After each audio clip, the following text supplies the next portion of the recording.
తాజ్ మహల్ అందరికీ ఎరికే కదా నుల్ల మాకెందుకు ఎరకలేదు, ప్రేమికులకు గుర్తు.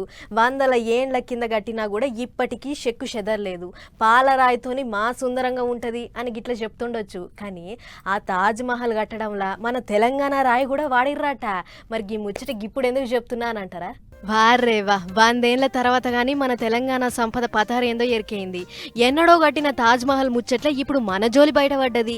ఇన్నొద్దుల సంధి తాజ్ మహల్ అంటే పాలరాయితోని కట్టిన ఓ మొనగాని నక్షనే అనుకున్నాం గాని ఆ నక్షల మన దేవరకొండ ఇంకా మహబూబ్ నగర్ రాళ్ళు కూడా ఉన్నాయనే ముచ్చట నిన్ని అలా బయటపడ్డది.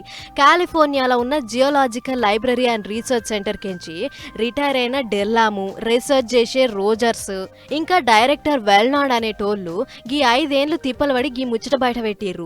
తాజ్ మహల్ నిర్మాణం ఎట్లా కట్టిర్రు, ఏం రాళ్ళు వాడిర్రు, వందల ఏండ్ల కింద కట్టినా కూడా ఎందుకింత చెక్కు చెదరలేదు అని గట్టిగా నజరేసి చదివితే తెలంగాణ రాళ్ల ముచ్చట జనాలకు ఎరికైంది. అంటే అప్పట్లోనే మన రాళ్లను తాజ్ మహల్ కడతానికి వాడిర్రన్నట్లు.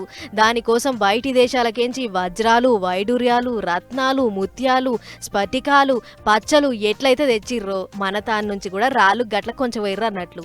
అయితే తెలంగాణలో శాన జాగల్లా తీరు తీరు రాళ్ళు బొచ్చడు దొరుకుతాయి. కానీ మన రాళ్ళనే ఎందుకు వాడిర్రు అని అంటే అవి చెక్కున మెరిసే అద్దం లెక్క ఉండేనట అప్పట్లా.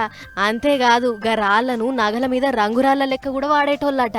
ఆయన ఎన్నడో గట్టిన దాని మీద ఇప్పుడు ప్రయోగం చేసిర్రంటే గీ 5 ఏళ్లు రీసెర్చ్ చేసిన గాళ్లను తారీఫ్ చేయాల్సిందే పూరి అని అంటూరు గీ ముచ్చటిన తెలంగాణ పబ్లిక్.